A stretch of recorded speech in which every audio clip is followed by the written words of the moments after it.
So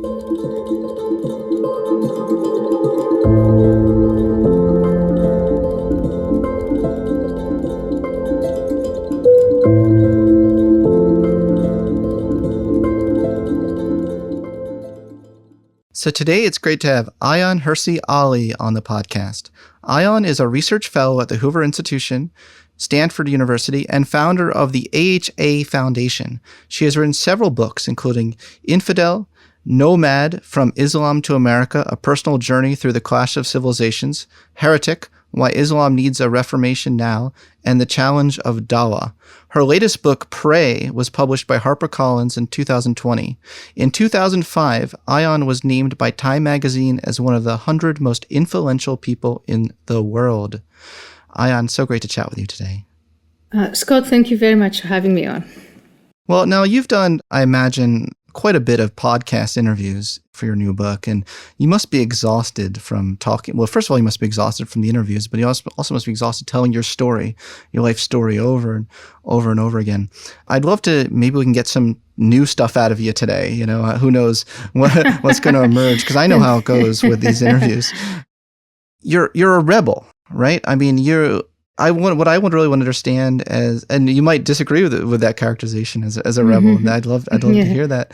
You know, as a psychologist, and this is the psychology podcast, you know, I'm always very interested in like what the sort of personality character structure was that led someone to be able to take such stands as you've taken in your life, and to take such unpopular stands that could even put your life in jeopardy. Were you like really young and child? Because I know you were born in Somalia. Is that right? Right. You know. Yeah, I was born in Somalia. Yeah. What were you like as a really young child? Were you constantly questioning things, or was that only happening sort of in your teenage years when you started to question Islam? You know, what were you like earlier than that? I would say I wasn't constantly questioning things, but I did grow up, you know, time in Somalia, I don't really remember that much about it. Then we went to Saudi Arabia, we went to Ethiopia. So by the time I get to Kenya with my family, I'm 10 years old. And having been exposed to those different cultures, you know, it's quite obvious, even to a child, that Somalia is very different from Saudi Arabia. And Saudi Arabia is actually different from anywhere anybody has ever been to. And then when we go to Ethiopia, again, the difference is striking. I mean, Ethiopia would call, back in the day, it was regarded as a Christian country. There were Muslim minorities, most of them Somalis. But really, I wanted to say, of all the countries that I have been to, Ethiopia might be the closest to what you would call Western. But again, I was very little, so I might go there today and think differently. And then in Kenya, that's where I went to school, from middle school to high school. And my classmates came from different parts of Africa, different parts of the world. So again, exposed to different cultures. Now, was I constantly questioning everything? I sort of see myself as the average kid. Most of my classmates and age mates had the exact same questions. Maybe the only difference is that they whispered it to one another and were more mindful of the trouble you would get into. And actually, some of them would warn me and say, you know, stop it, because you'll just get yourself beaten, you'll just get yourself punished. It's pointless. So the asking of questions wasn't something that was encouraged.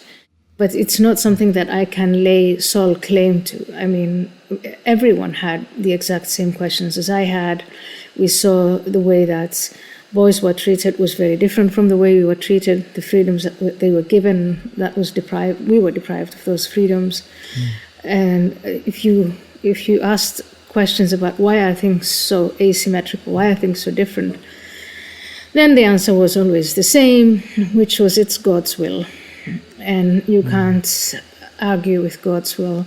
Things are just as they are. And my parents, my teachers, the adults in our society, they thought it as their duty to make you accept things as they are, not question and change.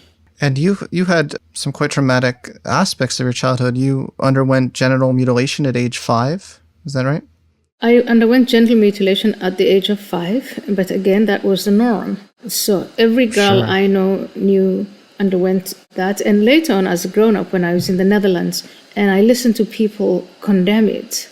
There was a time when I thought maybe this is something that just my clan does or my country, and started looking up the figures of the World Health Organization and the United Nations. And it so happens that countries like Egypt, it's 97% of women. Sudan, Somalia, Eritrea, we're talking about all of these countries, over 95%, almost 100% of the girls have been subjected to this genital mutilation in various forms. So again, the norm, nothing exceptional. But what is exceptional is that then talking to people in America, parts of Europe, they see that as something that, for many, now there's so much intermingling, people are traveling a lot, we live in the information age, so people are familiar with these things. But in 1992, when I went to the Netherlands, it was seen as something very strange, and most people were completely ignorant of it. And when I say most people, I mean in the Netherlands, in the West. It's always so amazing to me how, even when you just look at cults and some of the things that just become normalized, and then when someone from the outside looks in, is like, what the hell are you all doing? And then it's just fascinating to me how things get normalized in these ways. Now, did I hear correctly that the genital mutilation, it could have been even worse because you had it done by a man, and it's often even worse when a woman does the genital. Is that right? Am I making that up? No, you're not making it up. I think I was very lucky that it was done by a man. Men usually, so my brother, my sister, and myself, we call it purification. If I translate the Somali word to English, it is, we were purifying the children. So all three of us were purified at the same time by the same person. And this happened to be a guy. And I think he probably was, in hindsight, more familiar with cutting off boys' genitals than girls. And so I wasn't subjected to the really, it's called infibulation, the most severe form, which many girls are subjected to, and many of them die, and all have to live with, with side effects that are just too horrible to describe here. So again, it's count your blessings is what I would say to. When you're in your own mind, do you feel like you have a good idea of what values are really moving humanity in a better direction and which ones are moving humanity in a worse direction? And how do you have so much confidence in that? Well, let's just go back to what you said. You said, I'm a Western liberal person, and when I come to learn about female genital mutilation, I find it horrifying. I found it horrifying as a child when it happened to me, and there's no child who's going to tell you that they enjoyed the experience. But what happens, and then that comes to the second part of your question, is, first of all, it's explained, it's ingrained in you as a child by the people you trust the most, who say that what we've just done was physically painful, but it's done for a higher reason. Right. And so resistance to it or judging it harshly will get you nowhere, or it will get you into more trouble, because then you get to the point of being a rebel and so on. You'll bring shame upon your parents.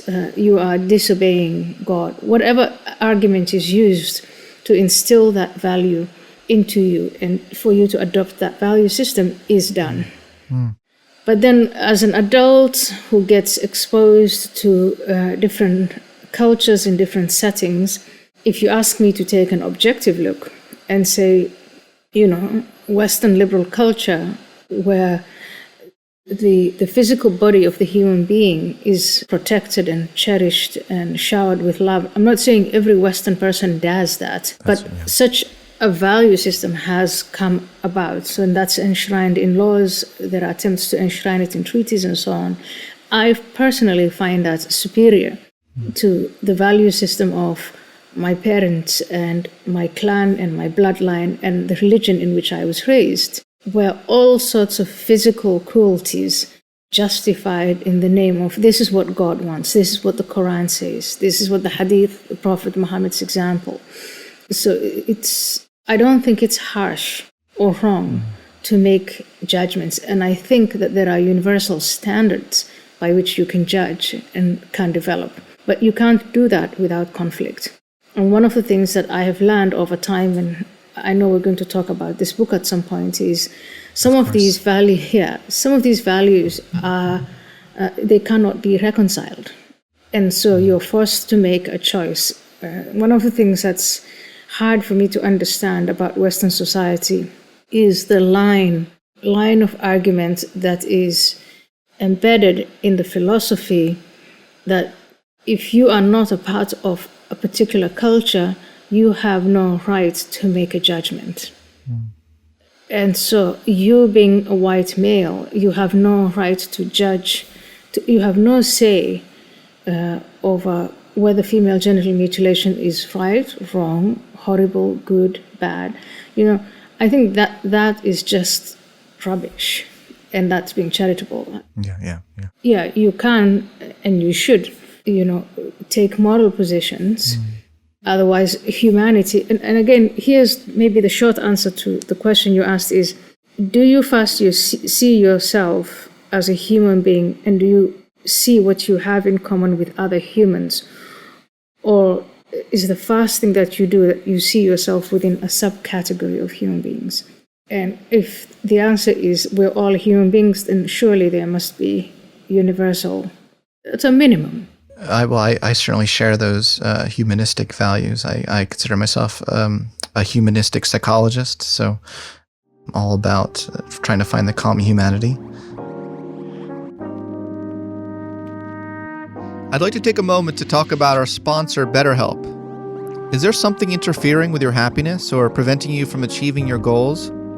For quite a lot of us right now during this coronavirus pandemic, we are struggling with our most fundamental basic needs, such as our needs for security, connection, and opportunities to master our work. I think all of us could use some therapy right now. I know I sure could, which is why I've really been enjoying working with a professional therapist at BetterHelp so I can realize the best version of myself even under the current circumstances. BetterHelp will assess your needs and match you with your own licensed professional therapist, and you can start communicating with your therapist in just under 48 hours. Note that it's not a crisis line and it's not self-help. It is professional counseling done securely online. There is a broad range of expertise available, which may not be locally available in many areas. In fact, the service is available for clients worldwide. What I really like about BetterHelp is that you can log into your account anytime and send a message to your counselor. You'll get timely and thoughtful responses, plus you can schedule weekly video or phone sessions, so you won't ever have to sit in an uncomfortable waiting room as you often have to do with traditional therapy. BetterHelp is really committed to facilitating great therapeutic matches, so they make it easy and free to change counselors if needed. It's more affordable than traditional offline counseling, and financial aid is available. BetterHelp wants you to start living a happier life today. Visit their website and read their testimonials that are posted daily. Here's a recent one. Camilla helped me turn my life around. Everything has been so positive for me since our first session. Deep gratitude. I'm pleased to announce a special offer for listeners of the Psychology Podcast. You can get 10% off your first month of professional counseling by going to betterhelp.com/psychpodcast. That's betterhelp/psychpodcast. Join the over 1 million people who have taken charge of their mental health with the help of an experienced professional.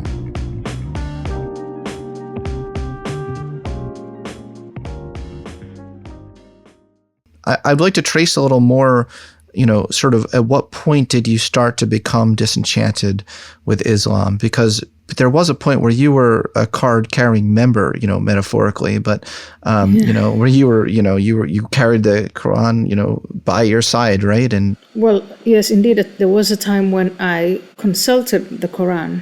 Yeah.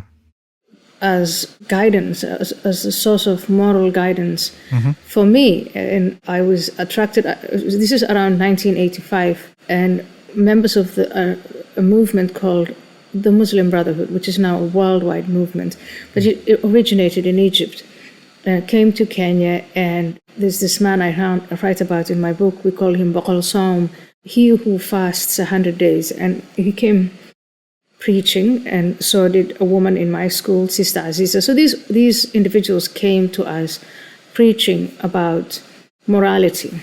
And where do you find morality? it's all in our faith. So just identifying as a Muslim and going about your daily business wasn't enough.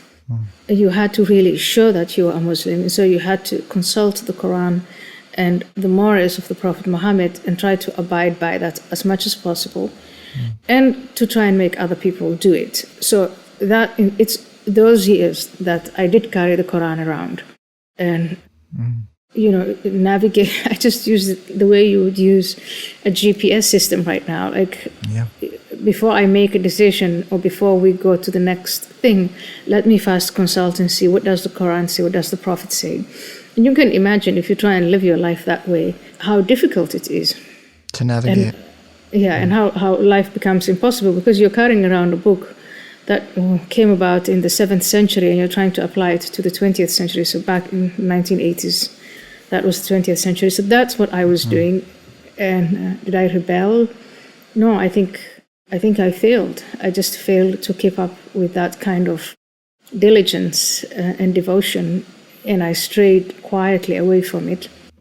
And I think that's what happens to most people. Either you're so fanatical and that you go ahead and live to the logic of that, what's the moral system that's in that book, or you find yourself becoming lax, hypocritical, keeping up appearances for people to see how religious you are, but behind the scenes doing your own thing. So this was a slow progression. It wasn't like an overnight sort of thing. No, it wasn't an overnight thing. If you were to talk about a sort of a sudden change, it was for me 9/11, 2001, and with that event, I think I was forced out of my mental shelter where I had retreated to and I wasn't living by the Quran. I was leading the life of any Dutch woman. My friends were white Dutch people, some of them Christians, some of them atheists, some of them agnostics. But I socialized with them, I ate with them, I had a Dutch boyfriend with whom I lived. That's a violation of all things that the Quran and the Prophet stand for. But I wasn't criticizing Islam. I still identified. When people asked me, what is your religion? I still said, I'm a Muslim. I used to have sometimes, not big fights, but small fights with non-Muslims when they tried to say something negative about Islam. And then 9/11 came, and I think I was forced to, I can only speak for myself, but I think others too, to take a stand in either supporting what these guys had done or refusing to support it and be just as horrified as everyone else. And then it wasn't enough for me to be horrified only at the act of destruction. It is also the philosophy behind the destruction, the motivation for the destruction. And I couldn't turn away from the fact that that came from my holy book and my prophet and the religion that I was raised in. And so I had to contend with that on a personal level. And I haven't found anything since that has persuaded me to go back and identify myself as a Muslim. So I don't. Do you identify yourself as an atheist? I hate identifying myself as anything. With anything. Yeah, as anything. But it is, so I don't believe in Allah. I don't believe in Muhammad. I am not religious in the least. But I think I'm a little softer, say, in terms of comparing religions. And I think Christianity as it's practiced today is much gentler than it was practiced during the Spanish Inquisition. And Islam hasn't gone through that evolution, if you will. Some people like to use the word reformation. I don't care what word you use, but it hasn't evolved to a point where the religion does not violate basic human rights. Yeah. So just going back to when you sought asylum in July 1992, you escaped an arranged marriage, is that right? At age 22 or so? Yeah, I escaped an arranged marriage, and that was, again, just like the female genital mutilation, the norm. So that's how things work where I come from. The father is your guardian, and he decides for you who you're going to marry and at what age, and what kind of exchange takes place between him and the person that he marries you off to. That's how we do things in my clan, the country I come from. And that's exactly what he did. So I can obviously, and I did, judge him using Western standards. But if you were to judge him by Somali Muslim standards, he did the right thing. And yes, I escaped from that. It wasn't the right thing for me. And I've looked at some of your critics, they say that it didn't exactly happen as you said it happened. What do you say to that? People say that you were even at the wedding and stuff like that. I was not at the wedding, and it happened. And the people who deny it, there's this double standard of, and I remember this, it's even my own brother who came and talked to a reporter and said she was at the wedding, the female genital mutilation didn't happen. And there's this sense, this double standard where he is looking at himself through the eyes of the white man who's asking him these questions. And he thinks, oh, we are being condemned, and he feels a sense of shame. And so the reflex is to denial. None of these things happen. And again, you see it in any encounter between Muslim communities and non-Muslim communities. When these types of value judgment encounters happen, a lot of Muslims react just like my brother did and say, what are you talking about? Honor killings don't happen here. Female genital mutilation, no, it doesn't happen here. Wow. No, our family doesn't do that. My father was to this and to that, and so on and so forth. So that aspect of denial, I would say, is really a part of the pain that is felt by people who grew up with the religion of Islam, who take it seriously, but who also see, or maybe who feel enticed by Western values, the Western way of life, modernity. And there's this dance where people want to convey the message that Islam and Muslim civilization is superior to Western civilization. But at the same time, there's this painful awareness that when it comes to modernity and advances in modernity, we're woefully behind. So many people who have these practices that you criticize, you get the sense that like deep down they know it's not right, that there's a conflict that probably a lot of people have in that religion between their practices and what they're told and conditioned. And you see this in lots of things and how people are raised, and there is that conflict. So I saw some interesting distinctions being made that I don't know if you think that this is an important distinction to me, but I've seen distinctions made between Islamists, which is the political ideology, global jihadists, which are those who the use of force to spread Islam, and that tends to be a small minority. Then the vast majority of Muslims are conservative Muslims, and then there's the Muslim reform movement, which seems different than the conservative Muslims as well. What do you say to people who say, well, we really should have that level of nuance. We shouldn't sort of decree the entire, because global jihadists are really the very small minority of it all. What do you say to something like that? Well, first of all, I think I know at least one person who looks at it from that perspective, that sort of conceptual framework, and that's Majid Nawaz. Sure. And Majid has become a friend. I remember a time when he and I were on the opposite side of the debating aisle when you're debating Islam. So, people, actually, it's not only Majid. Many people would like to use that framework, conceptual framework, and then leave it at that. I think there is a need to go deeper. And the reason why I say that, well, number one, it is true, maybe even I'll go further and say it's a truism to say that it's a minority of people who organized, and their objective is to bring about Islamic dominance, not only on the local level, but also on the global level. So there are Islamists on the local level, they want to seize power, and then they want to have the last word on all things local. And sometimes it's regional, and then there's a group that think of themselves as people who are going to bring Islam to the whole world through jihad. But if you wanted to understand and be more precise about the diversity of Muslims, I prefer to use a different conceptual framework. And that would take us to the philosopher of Islam, the founder of Islam himself, the Prophet Muhammad. maybe I choose this particular way of looking at it because I was educated in political philosophy, and maybe Majid's background is in something else. And so I always think you have to go to the original texts and the original philosopher and see, when people in the 21st century invoke Muhammad, what are they saying? What are they trying to convey? And so if you look at Muhammad, when he first comes in Mecca and he says to the people of Mecca, please come to my religion, do away with your gods. This is the true and one God. For the first 10 years in Mecca, all he's doing is preach, persuade, try to cajole. He's not using force. And at the end of 10 years, he's persuaded about 100, 150 people to come to Islam. That's not huge. And then he moves with a small group of very devoted believers or disciples to Medina. And in Medina, he takes on a different strategy and he starts to use force. So now it's not, hey, Scott, would you like to come to the one God? It's, if you don't, you're going to lose your head.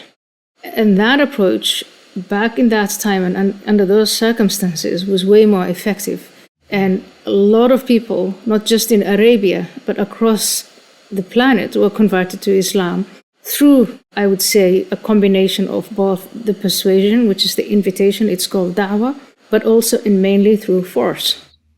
And so if you're talking today in the 21st century to a Muslim, how can you distinguish a fanatical Muslim who is following Muhammad's example in the jihadi sense from a peaceful Muslim who is saying, please leave me alone, all these violent Muslims, they don't speak for me, Islam is a religion of peace, I'm a peaceful person. How are you going to tell them apart? And I think the way to tell them apart is to listen very carefully to the Muhammad that's being invoked, the Muhammad that's been quoted. If it is from Mecca, unto you your religion, unto me mine, then that is, I would call that a Meccan Muslim. You go to Medina, and if he's like, followers of ISIS, Al-Qaeda, the minorities we've just been talking about, they are clearly invoking the Prophet Muhammad's work in Medina. And not only that, the Quran itself says the revelations that came in Medina abrogate the revelations in Mecca. In other words, the events and the philosophy and the morality of Medina, voids Mecca. And so if you don't take all of these nuances and all of this information into account, I think you wouldn't be able to get to a place where you have, or you can't get close enough to a place where you can understand the diversity of Muslims. And then there's a third category, and Majid mentions that as well, and I work together with him to try and bring these guys out of the closet, guys and girls, and we call them reformers, modifiers. They're the people who acknowledge both of these developments, what happened in Mecca and what happened in Medina, but they're not just passive about, I'm just a good, peaceful Muslim, and they're not actively seeking violence like the Medina Muslims. They're saying we can actually change, modify the religion. That is very, very difficult, but they're there. And it's these reformers, modifiers, whom I think we should seek out and help and ally with. I mean, so you do see certain aspects of the religion worth saving then? Well, for me, the objective is not about saving the religion. For me, the objective is about how can we get to a place where we can peacefully coexist with Muslims, respect their identity and what they value, without conceding the most basic human rights: life, liberty, the subjection of women, or rather the emancipation of women, gay rights. There's a lot of anti-Semitism today that's driven in the name of Islamism. Like, how can we improve on these things? How can we persuade modern-day Muslims to come to our side of the argument? I don't see it as my job to save Islam or Christianity or Judaism or any other religion. I take this as sets of ideas, man-made sets of ideas. Yes, some are better than others, some are more cruel than others. But if we just focus on Islam in this conversation or any other conversation where Islam is the topic, then I would say There's one Islam and three sets of Muslims, and I describe that fully in my book, Heretic. Yeah. And I'm open to criticism. I'm sure there are people who can come up with even better, even more precise conceptual frameworks, which work in practice. But that's how I see it. Hi, everyone. I'm really excited to announce that Athletic Greens is a sponsor of this podcast. Athletic Greens is the most comprehensive daily nutritional beverage I have ever tried. I've been using their product religiously for the past 7 years or so, and it consistently makes me feel healthier and more energized throughout the day. Look, with so many stressors in life, it's difficult to maintain effective nutritional habits and give our bodies the nutrients it needs to thrive. There's so many things we do throughout the day that can leave us deficient in key nutrients. This is where Athletic Greens can really help. Their daily all-in-one superfood powder is the easiest and most delicious nutritional formula that you can add to your daily routine and empower you towards better habits.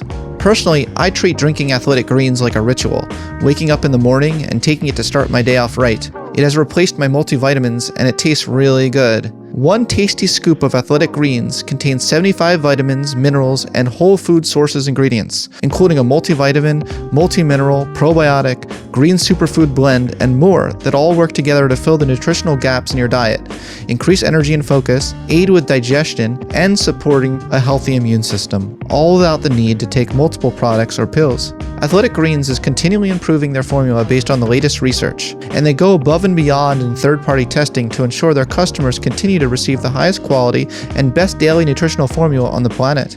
This product is also lifestyle friendly, whether you eat keto, paleo, vegan, dairy-free, or gluten-free, and contains less than 1 gram of sugar without compromising on taste. And right now, Athletic Greens is doubling down on supporting your immune system during the winter months. They're offering my audience a free 1-year supply of vitamin D and 5 free travel packs with your first purchase if you visit my link today. This is a really great deal, especially considering that a lot of health experts are noting the importance of vitamin D and its direct impact on supporting the immune system, especially during colder months when there's less sun exposure. Simply visit athleticgreens.com/psychology and join health experts, athletes, and health-conscious go-getters around the world who make a daily commitment to their health every day. Again, simply visit athleticgreens.com/psychology and get your free year supply of vitamin D and 5 free travel packs today. Okay, now back to the show. Yeah, I mean, it gets tricky because whenever you generalize to a whole group that doesn't pertain to everyone in the group, you always run the risk of speaking for people that don't want to be spoken for. You know, you've been called in my research with you, looking into you and preparing for this interview, I've seen you've been called an Islamaphobe, you've been called an anti-Muslim extremist, and you've been called a Muslim hater. Now, I mean, do you not see it that way in the sense of, you know, you don't think you're being an Islamophobe by speaking, you know, for Islam in a general fashion. Can you kind of defend yourself here a moment against that claim of Islamophobe? Well, it depends on who's making the claim. Sometimes the claim is made by someone who's trying to proselytize, trying to make Muslims who are not really active or not really persuaded to practice more or to devote themselves to jihad and things like that. And if the objective of the person who's calling me an Islamophobe is to persuade those people, and even one step further, there are people who right now in the US are trying to convert non-Muslims into Islam. If people like me come along and say, but wait a second, in the name of Islam, all of this violence takes place, that person would call me an Islamophobe because it's really just a way of, distracting and trying to silence anyone who criticizes Islam, because the more people look at Islam critically, the less they tend to abide by it. In fact, today, one of the great phenomena we are seeing is so many people who identify as Muslim are leaving Islam.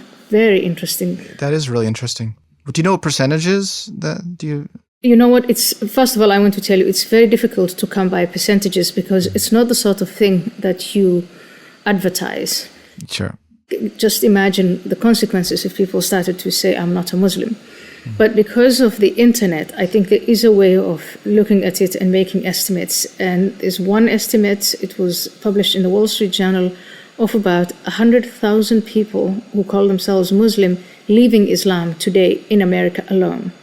But in the same article, I think it was by Daniel Pipes, in the same article he also said there are 100,000 people who are non-Muslim who convert to Islam. So the effort to convert people to Islam continues, and that is why it's important to know who is making the accusation Islamophobe or Islam hater, or who are these people? Yeah. I've also been called an Islam hater or a traitor by people who say, their feelings get hurt. They're not converting anyone. They're just sincere Muslims, but they don't like anything negative said about Islam. And what I say about Islam in their ears is not critical or critical thinking. It's just negative. And so those might also call me names. I mean, given the sheer amount of violence that is perpetrated today on the planet by people invoking the Prophet Muhammad and people invoking the Holy Quran, I think it is inevitable that we have to discuss Islam, think about it, analyze it, dissect it, regardless of what accusations people make and regardless of whose feelings get hurt. Because on the one hand, we are talking about feelings. On the other hand, we're talking about people being beheaded, enslaved, whole swaths of countries and territories being made unstable, women raped systematically. These are big things. These are huge violations of human rights. And if your only opposition is to say, my feelings are getting hurt, then I would advise those people maybe to ignore people like me and not pick up my work or not listen to me. It's up to them. We have that freedom. But we will continue to try and understand this phenomenon so that we can come up with ways of stopping the violence. Yeah. You have a trigger warning in your book, right at the beginning, where you say you will be triggered, something along those lines. Because you want people to engage in this conversation, which is inherently uncomfortable because of the natural conflicts that arise. Something that's just so interesting to me about all of this is that someone, who didn't ask to be born, in Somalia, didn't ask to be, it's not like, they were ever given a choice. You must believe in Islam. And then they say, you know what, I think I'm good. I'm going to go to Christianity or something. They can get in really serious trouble. It seems inhumane to me. And yet, of course, that's our universal reality is none of us knew or had any say over where they were going to be born and what the future holds for them. When I came to the Netherlands, I was fascinated by that country and why it was so wealthy and peaceful and why people were so good to strangers. And meaning strangers, I mean, I thought of myself as a stranger when I first went there, and I obviously was curious as to why they were showering me with so much kindness and generosity. And, that sparked my curiosity to dig into what made the Netherlands what it is and what makes Somalia what it is. And we started with, you and I, this conversation, we started it with trying to compare value systems. And so then I came to the conclusion, whatever they're doing in the Netherlands, that's right, and it's a model. And if I had the power to export it to the countries where there is political turmoil and economic turmoil and all sorts of violations of human rights, I would take some of these Western models and try and transplant them there. Obviously, I don't have the power to do that, and I know these things take a very long time. But as we encounter one another, people from different parts of the world, I think these are the sorts of conversations we should be having. Not say, if you're born in Switzerland and your life is amazing, you have no right to say anything about a person who's born in Somalia and vice versa. I think we should do the exact opposite, because once upon a time, Switzerland and Holland and England and all of these countries that are now in relative wealth actually were very violent places. Yeah. But somehow they evolved, and it's good to take note of that history and see if our own violent societies, like the Somalis of this world, can evolve and become peaceful places. I just want to reflect for a moment and say that I'm really enjoying this conversation. I'm actually learning a lot in the past 45 minutes than a lot of my episodes combined. So Thank you so much for enlightening me. You just got me thinking, like, so you live in America right now, is that right? Yes. What are your thoughts on a modern American feminist? And this is obviously a big question in itself, Yeah. but coming from, you care deeply about human rights, you care about women's rights. Do you have any criticisms of the prominent flavor of feminism in America? You think they're not going about women's rights in the way that's even best for women? I mean, what are your thoughts on that? Well, I'll tell you, yes. Obviously, sometimes I'm frustrated by some of the outputs of feminists, especially these gender studies, feminists who have been through these gender studies, modern day gender studies. And I think that some feminists are preoccupied with issues that for me are not a priority, but I understand why it is a priority for them. And then I think we have a void. There are very few women who call themselves feminists who are actually speaking for women who are in a very bad place. So this afternoon, before I came to speak to you, I was asked about International Women's Day, which is about 5 days from today. And, who are the women we should be talking about right now? If I had any say, and I don't, not that much, I would say right now I would prioritize the community of Uyghurs who are being held in China. The Uyghur women who are being systematically raped and forced into sterilization. All feminists should come together and say this is something that should not be happening in the 21st century, and demand from our governments that they take whatever diplomatic, economic, whatever steps that they can take to try and address that situation and bend the will of the Communist Party of China to release those women, grant them their freedom and their dignity, stop the sterilization, stop the genocide. I would talk about, the masses and masses of Yazidi women and other non-Muslim women who are humiliated and terrorized on a daily basis because they adhere to a different religion. Inside America and Western societies, there's this whole thing about human trafficking, most of which men and boys are trafficked, but mostly it's girls, little girls and women who are trafficked into and are seen as commodities, taken from place to place for sex and sold into sex slavery. We should be I think these things are just horrifying. They're as bad and as horrible as the slave trade. And as feminists, these should be our top priorities. But if you want to talk about the glass ceiling, you want to see more female members on boards, if you want your first American female president, you know what, that's fine. Go for it. But I would sort of flip the priorities. And I would also, every time we make an achievement, that makes me think, look, we've had so many female leaders. Let's check that box. Now let's go back and help these women who have nothing to say about their lives, and those who are being killed and raped and sterilized and just subjected to these horrific acts.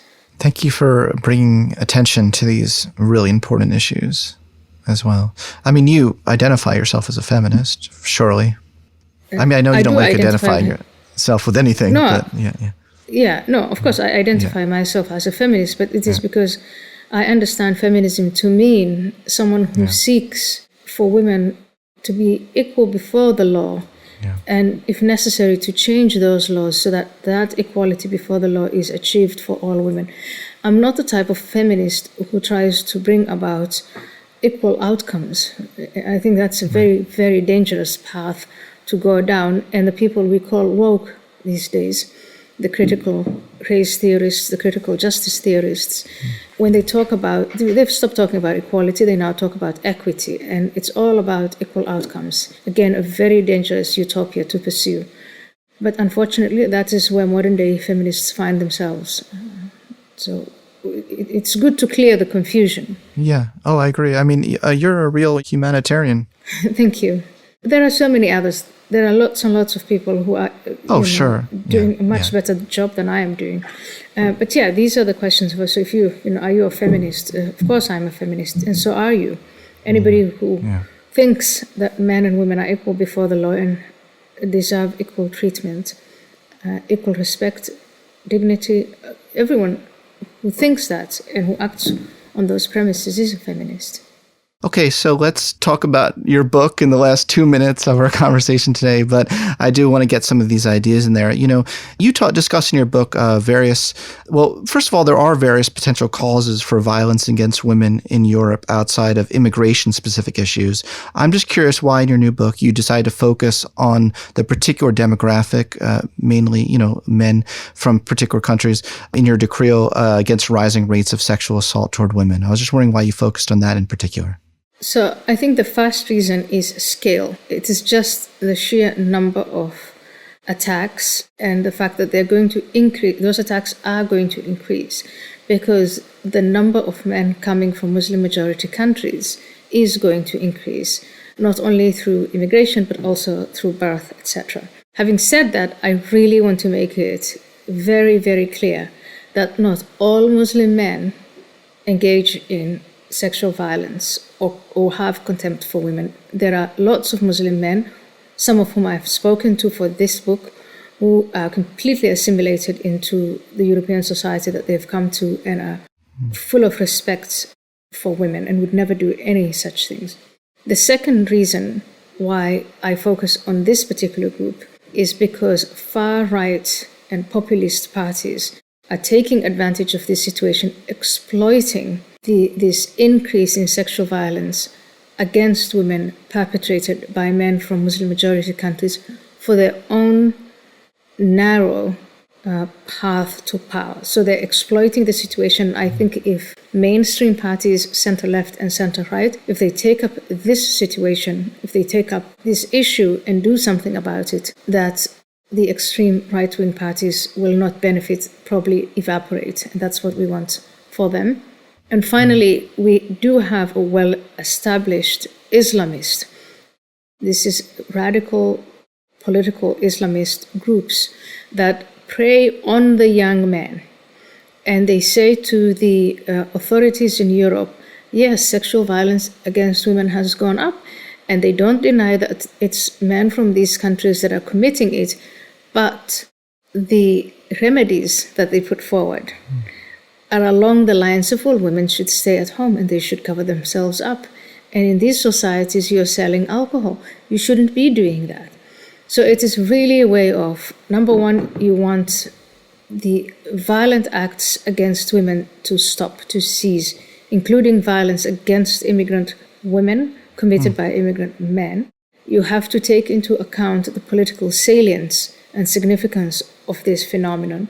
And you want to push back against the Islamists' message that men can't help themselves. They are going to behave that way. The only way to stop it is by forcing women to change their behaviors. I hear your argument, and this will be my kind of last question, because I think this is probably the million-dollar question I had when reading your book. You've mentioned that you feel it's important to exercise compassion toward the suffering individuals who arrive in Europe fleeing violence in their home countries. So you can certainly have compassion for that, but you say without selling out women. So this is the final question I want to ask you is, how can we support both while sidestepping vilification and fear-mongering toward two vulnerable populations? First one, the vulnerability of the immigrant men who are actually, and it's absolutely true, fleeing conflict-ridden places with no economic hope for many of the young men who come. And the journey that they take is arduous. Some of them cross the Mediterranean. As you know, many of them have died. So it is completely justified to feel only compassion for them, and I do that, feel a great deal of compassion. Again, but we can express that compassion without selling out women and women's rights and going back to a time where Europe will look exactly like the countries where these people are fleeing. And I think the way to do it is to build on choice.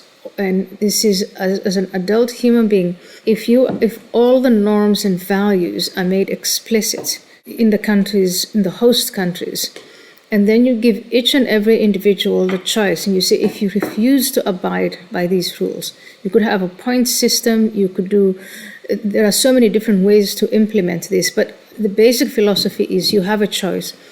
You adopt our values, you adopt our norms, you respect women, you treat them with dignity, you don't break the law, and you get to stay and build yourself a future here. And we fight against discrimination of immigrants, people of color, women, etc. You refuse to do that, and that refusal is a choice in itself. It's a rejection of the norms and the values and the human rights of others. And when you do that, you then make the choice to go back to your country of origin, and that should also be implemented. And I can tell you that most people will choose to stay and abide by the law. Because why would they take the trouble to flee these places if they're going to go back? And that European leaders have never given these people that choice in the explicit way that I'm pushing for. That's right. And in your book, you discuss various ideas for public policy for assimilation and integration. Do you want to tell our listeners about your new podcast at all? Yes, please. My podcast is AyaanHirsiAli.com, and click on podcasts and listen to it through that, or you can go and subscribe, please. Or you can just go to any of the other podcast providers, Apple, Spotify, others.